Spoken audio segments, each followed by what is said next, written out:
यहाँ चाहिँ नयाँ मिलको उद्घाटन हुँदैछ हाम्रो पूजाआजा। ओम जय जगदीश हरे।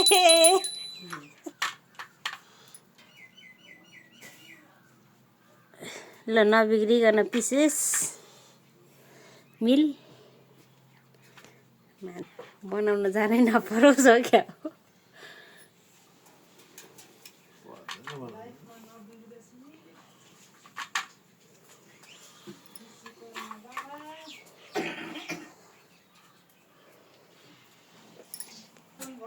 पूजा